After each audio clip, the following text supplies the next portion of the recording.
it's still great that we're able to get started and explore what I think is quite an interesting and slightly controversial topic, actually. So maybe I should just, as people are kind of getting together, I should just say a little bit about the sort of format.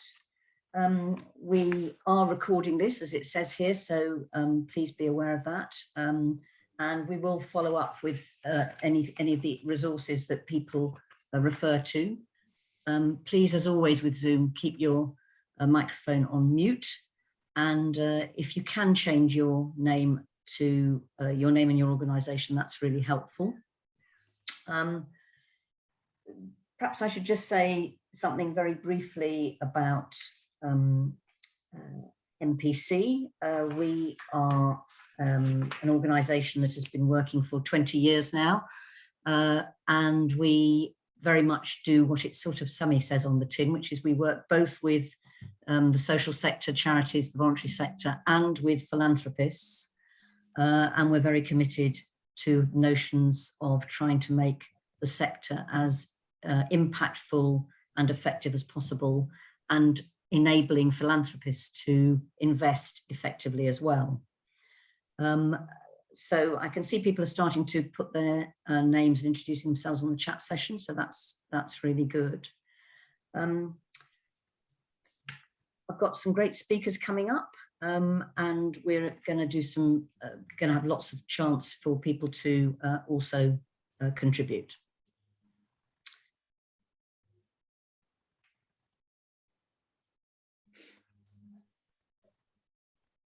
I'm just going to leave it a few more minutes. Inevitably, it takes a little bit of time for people to join, but hopefully people are now starting to join quite extensively, so that's great.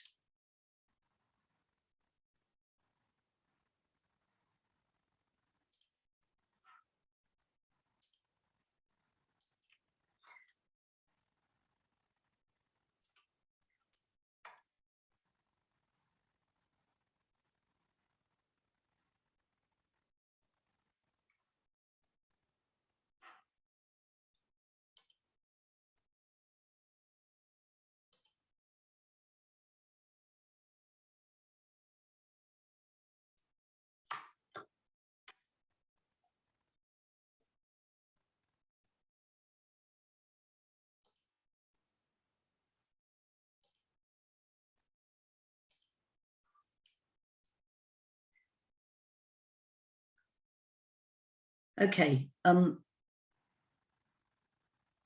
conscious that it is, as I've said, that it takes a little bit of time for people to join, but it looks like we're getting a really good turnout, so that's fantastic. There's various questions being picked up in the chat session, and just to say that my colleagues at MPC are going to be picking up the questions and ensuring that they will get answered. Tom, have you got something you're trying to say, or are you just putting your hand up out of enthusiasm? Yeah, no, good. Okay, so we've got a real range of people, I think, who are attending, which is great. And I think we're going to find that there's probably quite a lot of perspectives here, which I think is really important. I mean, as some of you may know, I had a bit of a history. I used to be the chief executive of what was then called Community Service Volunteers and is now called Volunteering Matters. And before that, I've worked in local government and in civil service. So a bit of a range of a background, but big commitment to the volunteering and to the notion of active citizenship, which to me is the underpinning really of the whole sort of volunteering experience. Interesting questions I think will come up about whether volunteering is quite the right word, or whether it excludes some people. On the other hand, I think it's often a useful sort of coat hanger to put things on, at least if you're describing things. So I think some interesting issues around that and changing face of volunteering, if that's the way to put it. But also I think some different experiences about what the pandemic has done, if I can put it that way, to volunteering. I certainly became quite an active volunteer during the kind of height of COVID and continue to do some. But it is entering a whole different kind of climate and some very interesting things that came out of that, but also some interesting returns perhaps to some of the challenges that volunteering and expanding volunteering faced prior to the pandemic. Okay, I think I'll probably start now, because otherwise I'm conscious that people have time constraints. So thank you all very much for attending. I'm delighted to have the opportunity to chair this session. We've got three great speakers. As been suggested, the pandemic saw some great shifts in volunteering in the UK, with significant rises in the number of first-time volunteers and a great diversity amongst those volunteers. However, in recent months, as the pandemic has continued, some charities have reported difficulty in recruiting volunteers, which could lead us to ask, are we in danger of failing to capitalise on the pandemic volunteering boom? I think one of the challenging questions is, there may be elements of a pandemic boom, if I can call it that, a volunteering boom, but I think there's also some issues, that some trends that were there beforehand, which have re-emerged. So I don't think it's all simplistic. It was all great in terms of volunteering for the pandemic, and now why can't we make more of it? Some of us were around post the Olympics, and there was a big excitement then about how could we capitalise on the volunteering that happened in the 2012 Olympics. And I think, again, there's probably some lessons about the lessons from that if we take it on. Okay, without more ado, I'm going to suggest we start with the speakers. So we have three speakers, Jarina Choudhury from NCVO, where she's the strategic volunteering lead, and where she's been working, I know, on Vision for Volunteering, but I think she has a background before that as well, as being part of the Time Well Spent research team. So it'd be interesting to hear a bit about that. We've got Sir Tom Hughes-Hallett, who's the founder and chairman of Helpforce. He's also the founder and chair of the Marshall Institute within the London School of Economics and Political Science, and was chair of Chelsea and Westminster Hospital NHS Foundation Trust. He's a trustee of the Esme Fairbairn Foundation and of the King's Fund. And he helped he founded Helpforce in 2017 with the vision that everyone who visits a hospital will never be alone. I think it's also fair to say he was a mainstream charity chief executive in my day, I think at Marie Curie. And then finally, we've got Chris Reed, who, again, we worked together a little bit as on volunteer issues many years ago. Chris is Director of Volunteer Mobilisation at the British Red Cross, and he's been at the heart of how the Red Cross has redesigned their volunteer approaches over the last few years. Prior to this, Chris held senior roles with volunteering responsibility at Barnardo's and St John's Ambulance. So great team. Thank you very much, panelists. And then over to you, Jarina, to start. Thank you so much, Lucy, and for inviting me here today to take part in this webinar with Chris and with Sir Thomas. I really like this question. Are we in danger of failing to capitalise on the pandemic volunteering boom? Is it boom or is it doom? And in order to answer this question, I think we have to have a little reflection on what we've just been through. And I want to start by asking a question to everyone on the webinar today. And what have you learned about volunteering over the past 2 years? What have you done that's new in response to the pandemic? And what will you take forward as a result of the pandemic, and what are you leaving behind? I'm also really interested in what's holding your organisation back. What's blocking you from realising your potential when it comes to volunteering? What are you going to do about it? So let's just, if you wouldn't mind just indulging me for a moment on a little bit of reflection on the past 2 years. So we've heard some really uplifting examples of organisations realising quickly in the first lockdown that they had dinosaur ways of recruiting. They changed how they recruit, they changed how they onboarded. National volunteer involving organisations realising that there is a link between informal volunteering and formal volunteering, looking for quicker ways to engage volunteers, the quest for less bureaucracy, and a noticeable increase as well in the availability of online software to help manage volunteers. Some of this coming out of the vaccination effort, local networks engaged in recruiting volunteers and realising that you can't really manage rotas on spreadsheets. So some really good innovations in development, born out of necessity and pressure. I'm not entirely sure that us planning forward on volunteering out of a crisis is the best way, because let's face it, the past 2 years have been quite surreal.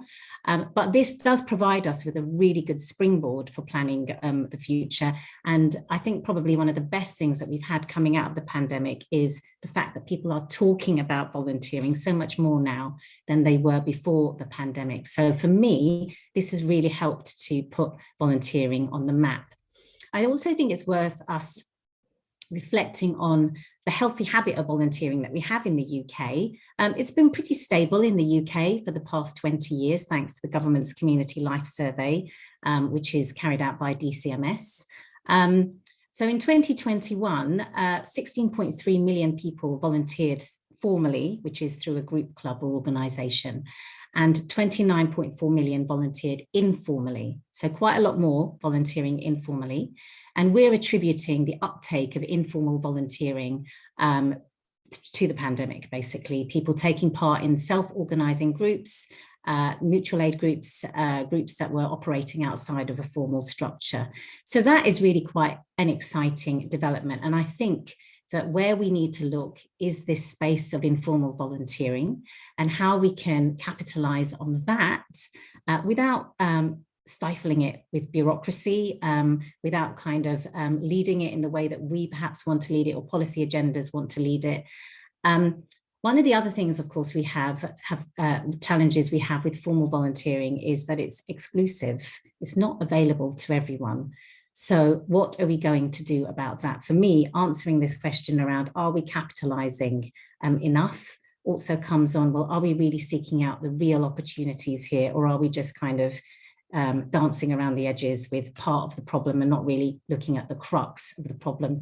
This is a problem that has some of the larger volunteer involving charities know that this is a problem, and they are taking steps to address it. Why don't we have volunteers from all walks of life in charities? Barriers that people face, systemic inequalities and prejudices, poverty, socioeconomic inequalities, prejudice, poorer mental health, lack of access to infrastructure, lack of access to technologies or awareness of how to use those technologies. We are living in a very unequal society, and I'm not sure that where we're going at the moment is doing enough to address that. So volunteering is certainly one way that we can help to address that, but I think organisations need to be very committed about how they go about this. The other thing is the flexibility in volunteering. NCVO did some research about 10 years ago on this, talking about micro-volunteering. And this isn't the first time that people have talked about micro-volunteering. We just happened to do some research. It was about 2014. So it's really exciting to see now, coming out of the pandemic, much more experimentation around micro-volunteering, episodic volunteering, trying to get people into volunteering who have never volunteered before. And that has been very successful coming off the back of the pandemic. I also want to say as well, let's not forget that volunteering doesn't take place only in charities. Some of our best public sector services have been born out of people getting together and saying, there is a need here, we need to do something about this. So yeah, try to remember as well that we're really talking about civil society here. We're not just talking about charities, and we're talking about how they can all work together to make volunteering more inclusive. I just want to say a little bit about the vision for volunteering as well. I know we're probably going to come on to that later. The vision for volunteering for me is one of the best examples of how we are capitalising on the boom in volunteering.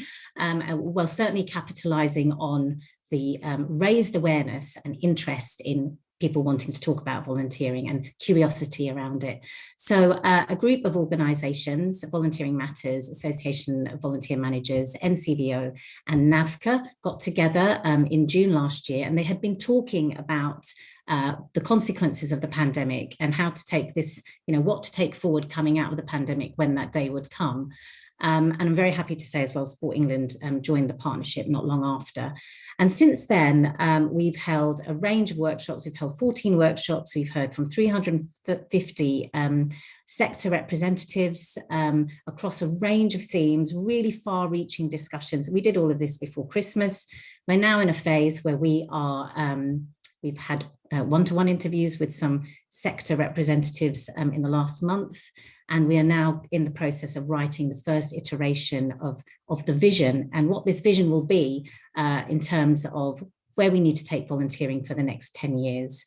So it's quite exciting. And if you haven't heard about it or you haven't had an opportunity to feed into it, there will be some opportunity before we launch in May, which we're doing at the Rotary Volunteer Expo on the 6th of May at the Birmingham NEC. But this is really the best chance, please do jump on it while we're doing it. Thank you.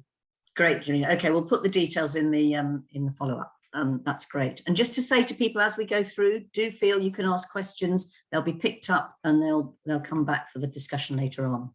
So I'm going to go straight from Jarina now to Tom.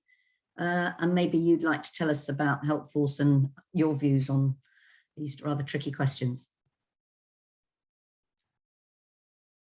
So, well, thank you very much. I've known MPC since its beginning and I love it. And I love its work.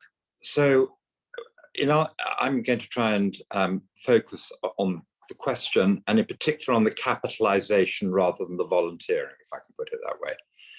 So, I think the obvious answer to the question, is there a risk, is yes.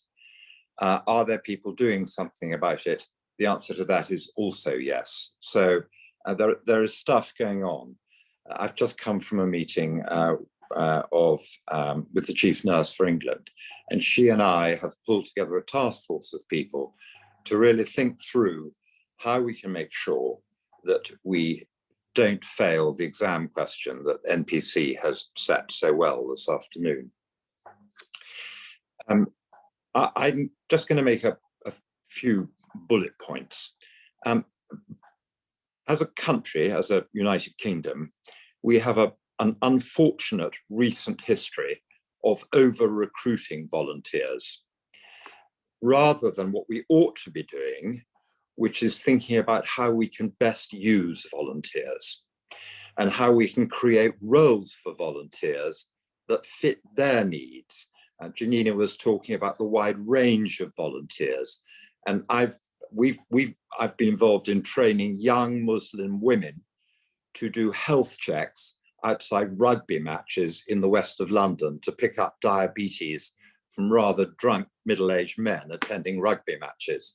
So that's kind of interesting volunteering, and it's not quite what the British public probably sees volunteering normally being, which is volunteers probably looking more like me, 67, middle class, professional, trying to fill in his time. It's changed dramatically. And when I go into hospitals in Birmingham, most volunteers now are young Asian men and women wanting to get on in life and build careers in the NHS. I'm only going to talk in this brief time about the NHS. So Helpforce, which I founded for a simple reason, which was that when I ran Marie Curie, I had 10,000 volunteers and 5,000 staff. When I joined Chelsea and Westminster Hospital, I had 6,000 staff and 150 volunteers. And to start with, I thought I was stupid and that I'd missed the point. And then I realized that I was stupid, but I hadn't missed the point. And hence, Helpforce was born with an almost unique purpose amongst the British charity sector, which is to support the state. So Helpforce's main point is to help the NHS and local authorities and GPs build their own volunteer strategies and workforces, as well as working with the wonderful voluntary sector using their volunteers as well. As we come out of the pandemic, what we face in health and social care is a massive, by any global standards, waiting list, backlog of people urgently needing support, including diagnosis for cancer, etc., etc. And so Helpforce has now devised a campaign, Call Back to Health, which is focusing on how can we involve volunteers in 4 things, just 4. The first is living well while they're waiting for care. The second is waiting well and being made to feel comfortable and to hear where they are on the queue, how they can stay fit while they're waiting for the operation. The third is then to get well in hospital. We now have volunteers working in more fields in the operating theatre. Amazing. But 90% of eye operations are under local anaesthetic. So someone needs to comfort the patient while the doctor and nurse work on their eyes. And then finally, to recover well afterwards and to be absorbed back into the community, back into their homes. And that what we call I call it the golden week. It's not always very golden, but from the day the patient is discharged to the day that social care, wonderful organizations like the Red Cross are in to support them, can often take 7 days. And so we're now, no one in Warwickshire, no one in Northwest London will go home over the age of 75 without an NHS volunteer supporting them telephonically. So I'm quite optimistic, Lucy, that there's a lot going on out there in terms of making sure we do capitalise. And I just want to make 2 final points. One, you've made a very good point around the word volunteer. I have seen good evidence from East London that you can double the number of people who support services if you ask them to help rather than volunteer. It's got a slightly Victorian nature to it, I think. It suggests privilege and that you have the time and space and money that enables you to volunteer, whereas anyone can afford to help and to look after their neighbour. So my 5 minutes are up because I just timed myself, so I'm going to stop there.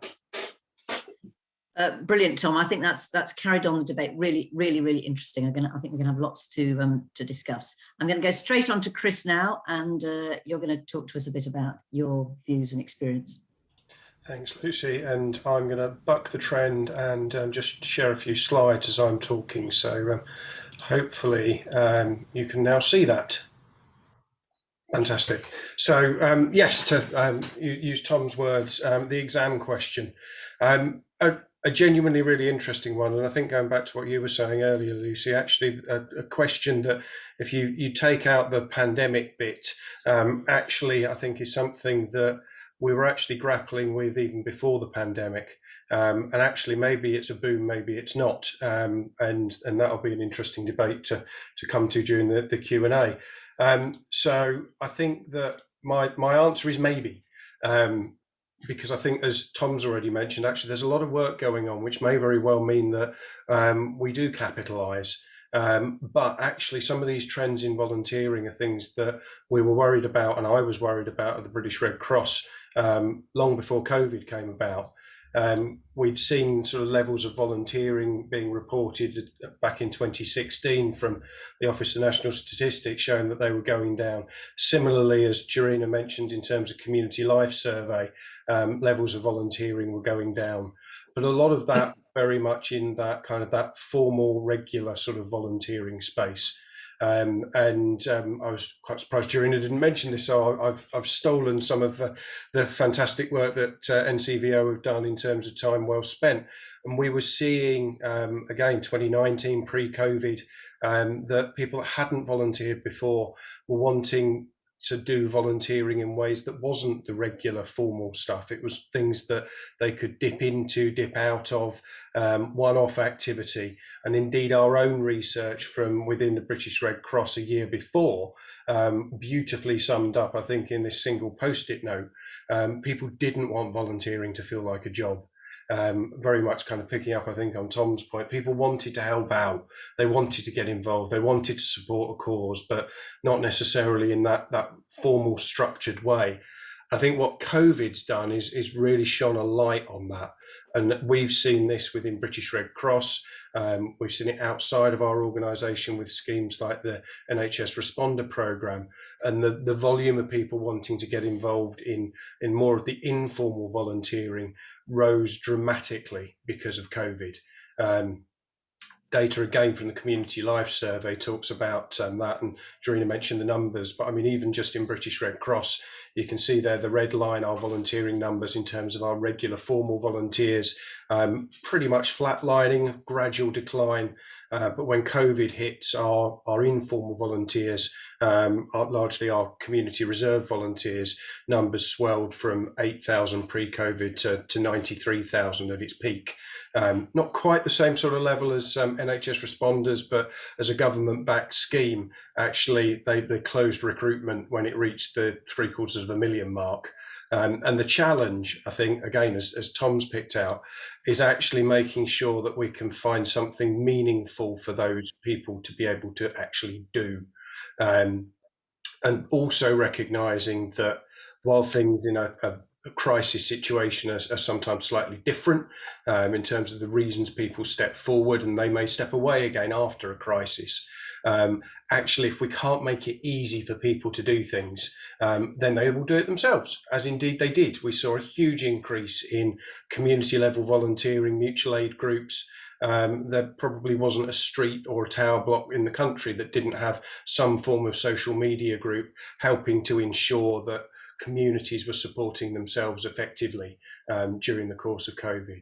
So we found ourselves trying to work very differently. And unusually, we had this swelling of volunteer base that actually we didn't always have something for them to do. And so actually we began to deploy them to other organisations who did have a need for additional capacity. FareShare shown here, just one example. A lot of their volunteers were more elderly, more vulnerable, and therefore weren't as comfortable coming out to volunteer during COVID.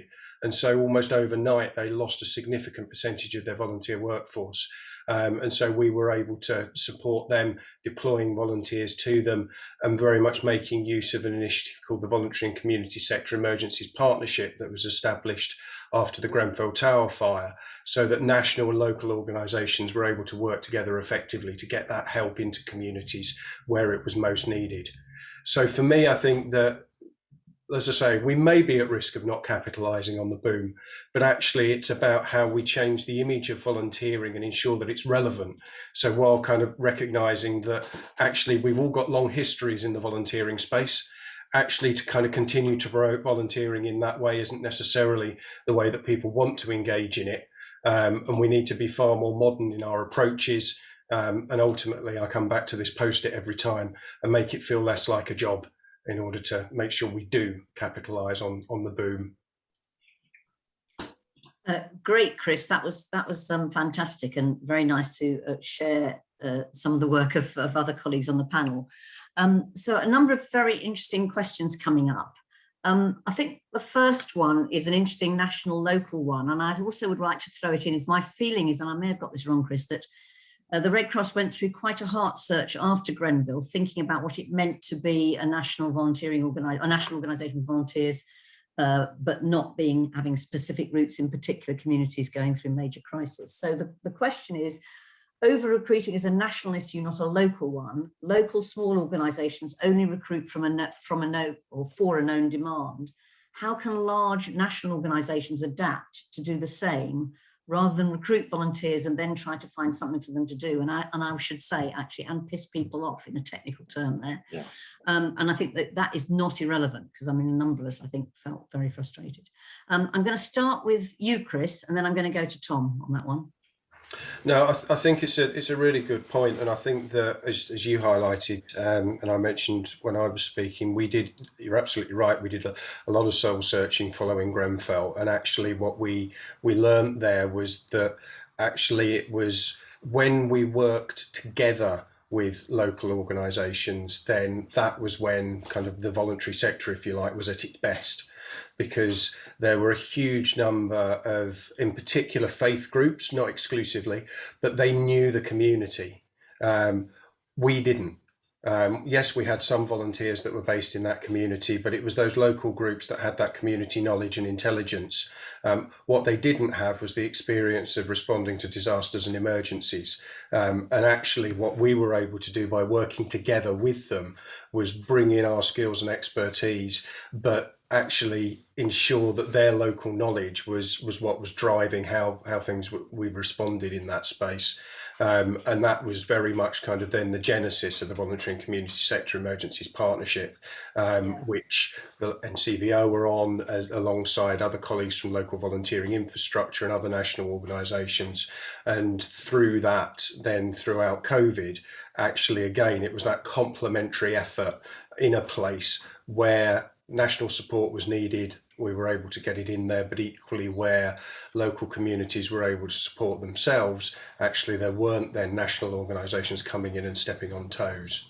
Yeah, no, that's really thoughtful. Tom, I'd like to bring you in because, of course, the NHS is the ultimate national organisation. It's one of the things we love about it, but it is also rightly, I think, on occasions criticised for being very centralised and, you know, top down. But equally, there's some very strong foundation trusts being one of them, but very strong senses, and GP practices and whatever have strong sense of their own purpose and identity and so on. So what are your views on the local national and how we can make that work for, you know, increasing volunteering and volunteering impact? Well, I think national should do as little as possible. I start from that position. And that's not being rude to national. I think national should be there for emergencies, for pandemics, for, dare I say it, war. And apart from that, we should really be focusing at place-based level. And I don't even mean integrated care systems in NHS terms. I mean boroughs. And for lots of reasons, but one is this over-recruiting point. I mean, it's not acceptable to over-recruit. You know, I mean, in our day jobs, none of us expect our employers to recruit more people than they need. In fact, you'd think they were absolutely potty to waste their money on interviewing and processing people in that way. So I think we need to focus on the demand side here. The supply side, I recognise the statistics that you showed, Jarina, but in reality, I think there's no shortage of supply of volunteers. I haven't come across anyone in the country where there is an absolute shortage of volunteers. I think we will have a shortage of volunteers if we don't soon, in the statutory sector, make ourselves volunteer friendly. And by that, I don't just mean recruiting and then not using. I mean using people's skills, asking them what they'd like to do rather than shoving them at a tea trolley loaded with crisps and sandwiches, which are going to kill the patients anyway. Sometimes I'm amazed they don't have cigarettes on them too. So how can we use skilled, enthusiastic people to help in local organizations? I also think it's very difficult nationally to thank people. And the one thing we must never do is industrialize volunteering. You know, volunteering is what it says. You do it voluntarily and you expect to be thanked at the end. And I'm speaking as an ex-chief executive of Marie Curie. The bigger you get, the harder it is to be personal. Some of the biggest charities do this brilliantly, actually. But you know, we have to go over the top on thanking people and making them feel they're part of the system. So more roles, keep it local, and take more risk. One of the most successful charities in London is called The Listening Place. If you told people that the NHS would approve an organisation to stop people committing suicide that was entirely staffed by volunteers, you probably wouldn't believe it. But they are. And they are the main provider of that care in London now, or in parts of London. So I think it's taking more risk with volunteers, and the voluntary sector is better at that than the statutory sector. Okay, that's good.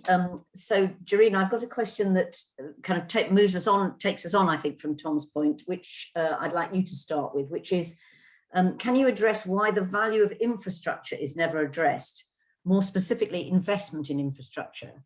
There was a previous NCVO report into this, and I think we need to link that to the notion of sort of what I call, technically we used to call it volunteer management, which always sounded a bit kind of dreary, but actually what you mean is support, allocation, training, and so on. Because I think that's the other issue. If you're doing very sensitive issues, it doesn't mean you don't need to support and train people, but they respect you for doing that. So, but there is an issue about, you know, that sort of volunteering does not come without any resource. So, Jarina.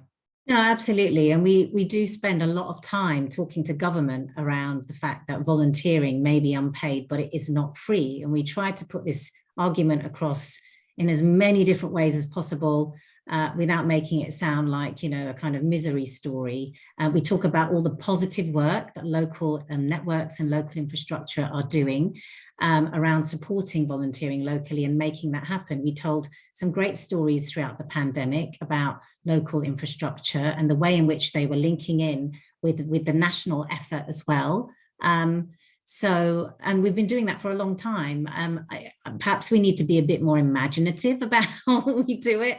But I think, you know, with our work around engaging members more in how we tell that story, I think we'll probably be able to kind of, engage members more in that. Perhaps maybe NCVO staff saying it isn't as animated as, our members saying it for themselves, speaking for themselves. But I do want to say as well, you know, we've done a fair amount of work around talking about the value of infrastructure. Fortunately, about 10 years ago, we had quite a big project, a lottery funded project, where we were supporting local infrastructure to change and transform. And if you remember, part of the problem that we're dealing with now is, unfortunately, in the years leading up to 2010, lots of infrastructure organisations were awash and they were well supported. Then following on from that time, we did go through a period of austerity, and the government of the day was not a particular fan of infrastructure. They wanted frontline organisations. They wanted to see the immediate consequence and impact of that work. And unfortunately, infrastructure standing in the background saying, well, actually, you do need training. You do need to train your volunteers. You do need to induct them. You do need to support them, not just around volunteering, the role that infrastructure plays around supporting local groups to deliver better, was largely overlooked by the government of the day. So we will keep pushing that message, and we invite anyone, member or no member, who wants to help us share that message and share good news stories. There is something as well I want to say in the Levelling Up paper that was published last month, just February. It has a commitment to a new strategy for communities and relationships, and that's broadly about social infrastructure. And we called for more emphasis on social infrastructure through one particular piece of work. Lots of members asked for that, so we responded to that accordingly. Okay, that's a very important point, the issue that I think sometimes the language isn't helpful, and that social infrastructure includes all of the informal. I mean, I'm not sure whether it's formal or informal, but if you help at your kids' football club, or if you're involved, all of this stuff is like the amazing amount going on. Right, I want to move on to a kind of slightly different but related issue, which is, does it matter if volunteering booms when there's high demand and then recedes when it's less needed? And I want to link it with the question of, will the invasion of Ukraine produce another volunteering boom? So, Tom, I'm going to give you that to have a go at. I think, having already said that supply and demand is important, I think having demand that grows during times of crisis is great, actually. And I suspect there are quite a lot of people who will only volunteer in a time of crisis or help in a time of crisis. I have my booster jab from the principal violinist of the Royal Opera House Orchestra, who, because he only performs in the evening, was a St. John's ambulance vaccinated during the day. Now, I suspect that once the crisis is over, he'll probably focus on his violin practice in order to keep his job. So no, I think that fluctuation is absolutely fine, because then we're matching demand and supply. I mean, there is this sort of issue of, isn't there? I mean, politically, there's a great enthusiasm for reservists at the moment, and a sort of territorial army. I'm not a massive fan of that. I think, again, that runs the risk of institutionalizing volunteering, and I think that would be tragic, actually. So no, I think I'm fine with boom, but not bust. Yeah. And in terms of Ukraine, I mean, I think it's obvious, I'm afraid, because speaking for the NHS, we rely very heavily on use of the army at the moment, in terms of, and have done for months, in terms of supporting us in COVID. So what happens if the army gets drawn out? We're going to need more volunteers in the NHS. Yeah. Okay, I've got a question that's particularly asked of you, Chris. Where does ego come into it? Where nationals and locals collaborate, it is local organisations who generally have the knowledge and experience to implement something locally. It takes a great leader within a national to let the locals take a lead. And linked to that is a counter argument to over recruiting, that we need to make sure we can meet vulnerable people's needs before we can offer a service to them. Oh, really good questions. I mean, yeah, absolutely. Ego comes into it. And at the end of the day, I think that the question is absolutely right in that it does need leaders to recognise that there are values in all of the partners around the table, and the likes of the voluntary and community sector emergency partnership, for example. And one of the great things there is that actually the partnership's co-chaired by ourselves as British Red Cross, but also NAVCA as a local infrastructure organisation. And so I think has a really good balance there in terms of that local and national voice.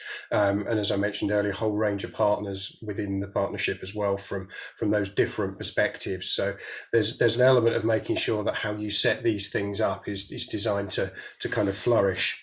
I think on that over recruiting point, I don't think it's always necessarily about over recruiting. I think that there were a number of avenues that people found easy to go down when it came to signing up for activity during COVID.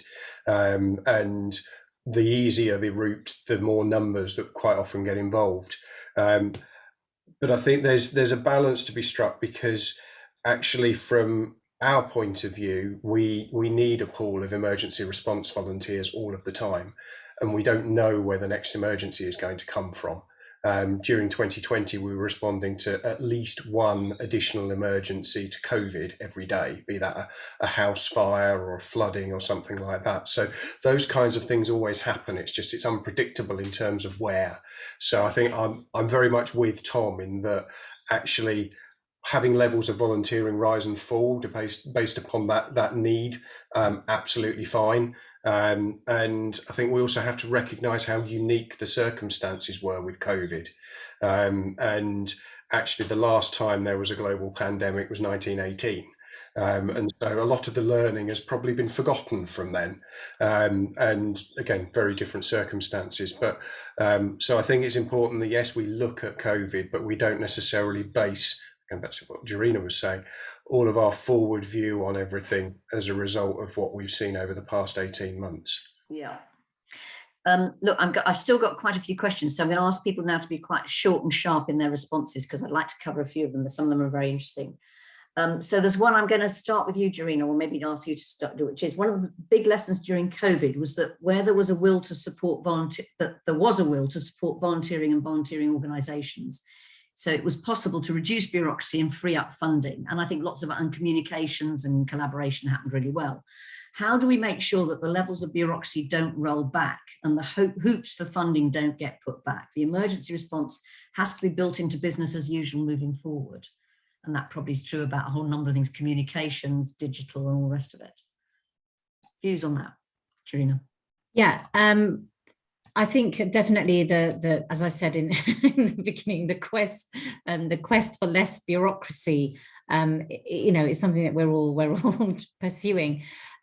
Something that we're looking at in the vision is around the role of government, both central and local government, and the way in which an environment can be created to enable the volunteering ecosystem, as we call it, and looking at collaboration and partnerships, and not kind of over legislating as well. I don't know if many of you know, and it was interesting the question that you asked, Sir Tom, but it was the time of the migrant crisis in 2015. I was very interested in that question that came up there, around people just getting together and organising their own donations and distributions.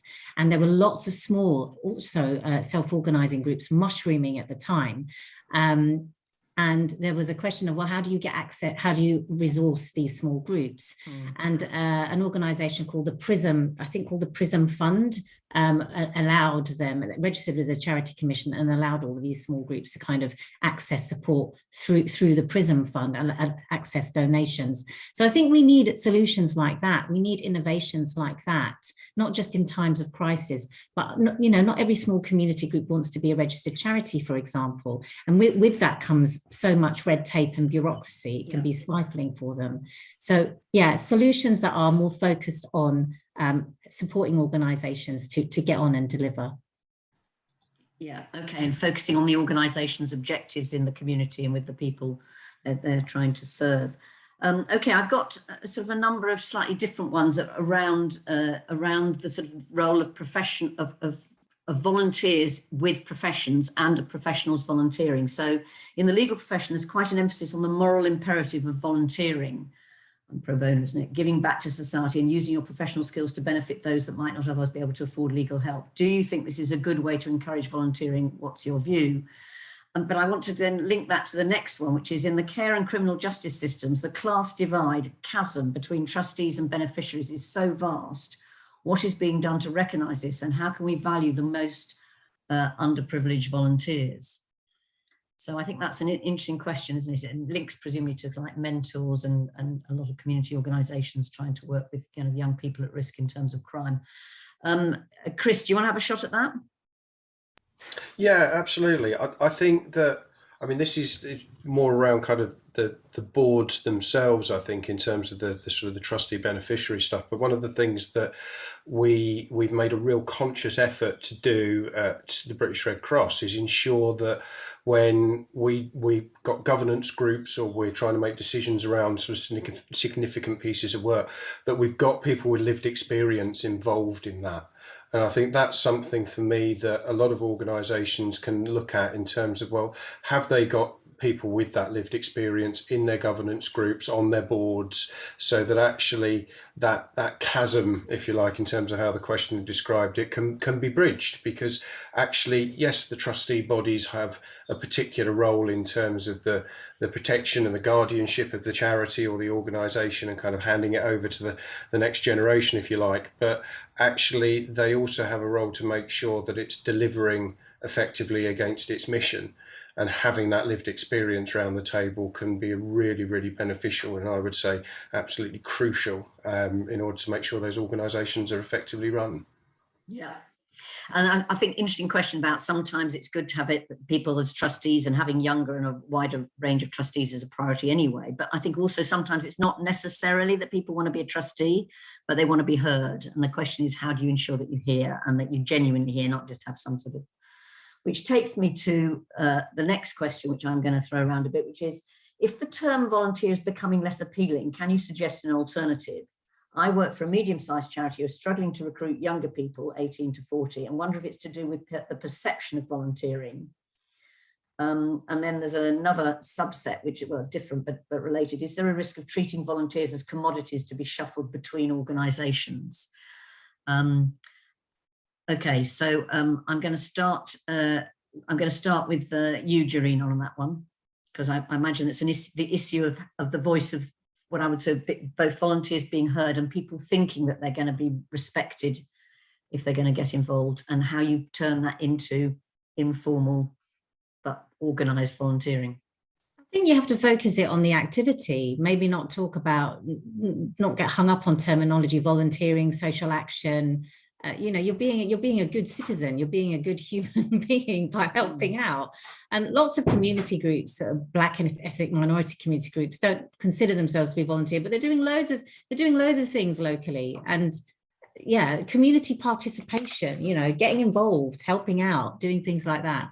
What was the other question in relation to commodification? Yes, I do think that is a problem, especially if you have specific policy agendas where you're asking people to volunteer in response to something. If they want to do that, that's absolutely fine. If there's true range of opportunity and they choose to do that, that's fine. But if they're having to do that because they're being, it's being imposed on them, then that's something quite different. That's not really volunteering then, is it? Yeah. Do you want to come in on that, Tom? Yeah, Um, Nothing to say on the second point. It's obvious the volunteers will walk if they're commodified. So, but on the first point, Helpforce has developed an incredibly exciting new program, exciting because it's working, called Volunteer to Career. And we're actually encouraging people who are out of work, who have learning disabilities and can't get work, to come and volunteer as a first step towards actually having a career in the NHS. It's been going for a while now. It's been funded generously by the Burdett Trust for Nursing. And now the NHS has provided some additional funding.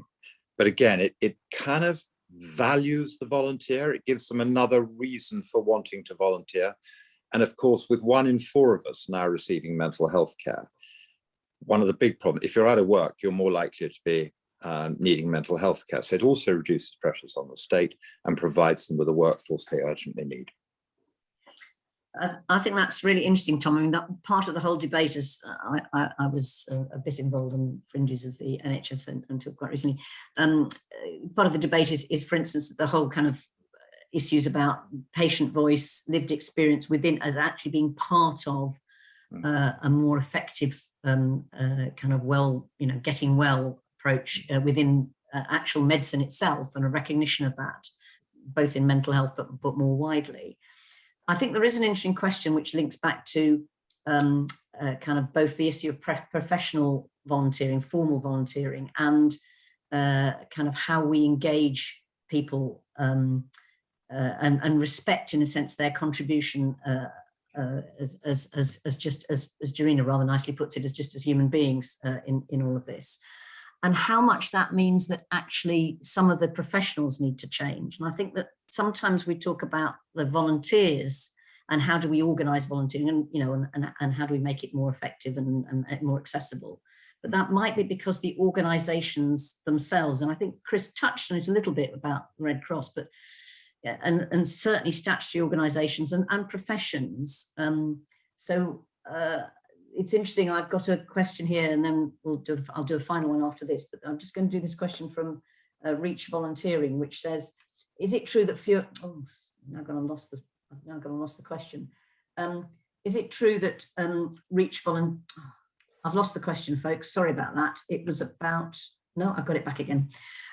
Is it true that fewer people want to do formal volunteering? At Reach Volunteering, sign-ups trebled during the pandemic, and is still over double pre-pandemic levels. Reach recruit people to use their day job skills for trustee project operational roles. I think that's a very interesting, we used to do employee volunteering big time at CSV. Interesting questions about that, and it being a lot more than just painting the odd shed and all that sort of stuff, but also changing professionals' perceptions, frankly, of the world in many ways, but certainly of other people and people they don't often engage with.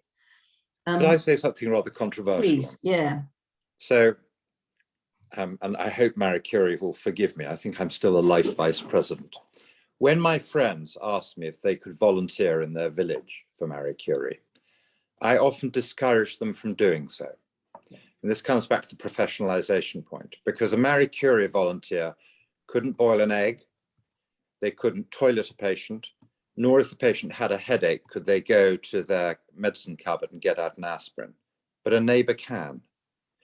So I think there's a big challenge for us and for Jarina and the team thinking about volunteering, which is, I think the professionalizing of volunteering is great when it comes to quality, but we also have to recognize the shortcomings of doing that, because neighbors can do more actually than a professional volunteer can.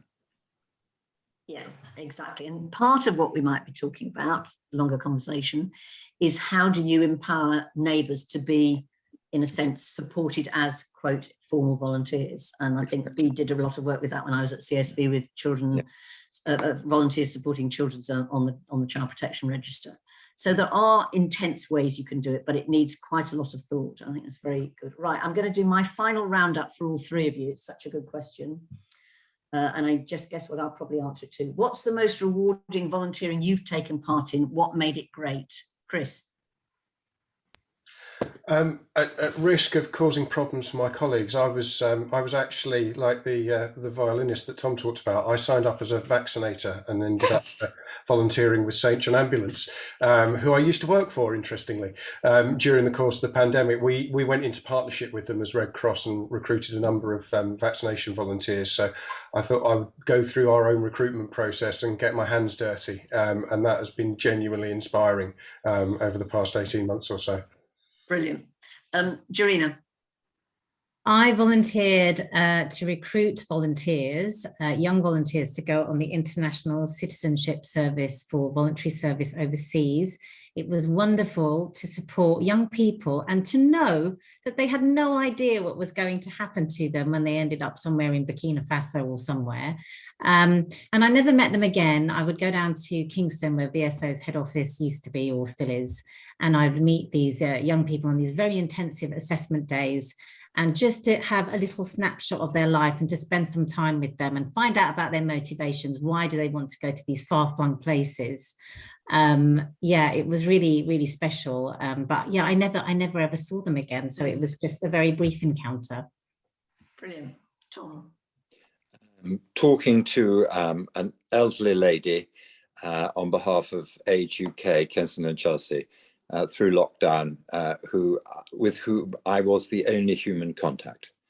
And we spoke on the telephone once a week. And I thought it was going to be a labour, but it became a love.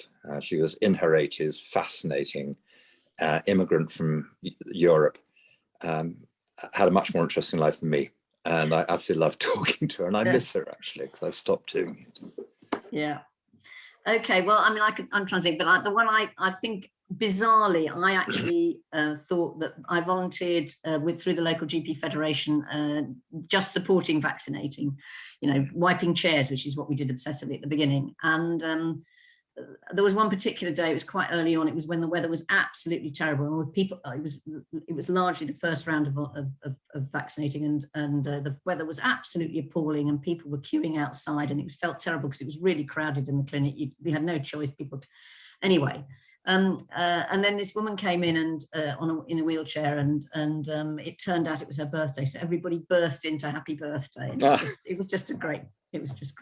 But there I was wiping chairs, and I thought, that's fine. That's absolutely fine.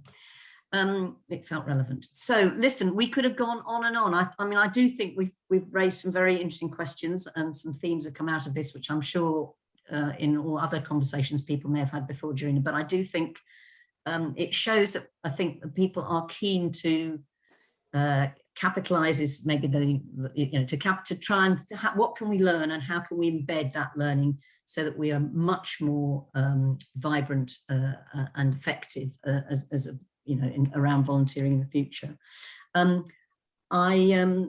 Just to remind everybody that there will be links put up, and this has been recorded, so anybody who couldn't attend it can, or anybody else can listen to it. To just remind people, it is actually the 20th anniversary of NPC. It's still young. And we're going to be doing various things to sort of celebrate and kind of think about the next 20 years. So watch that space. And to thank you very much for taking part, and wish you all very safe whatever you're going to do next. I'm going to say safe journey, but hopefully most people haven't to do much of a journey. But anyway, thank you very much, and thank you very much to our three speakers. I think you've really added very well, and thanks to College at NPC for organising it. Thank you, Lucy. Good. Thank you. Thanks, everyone.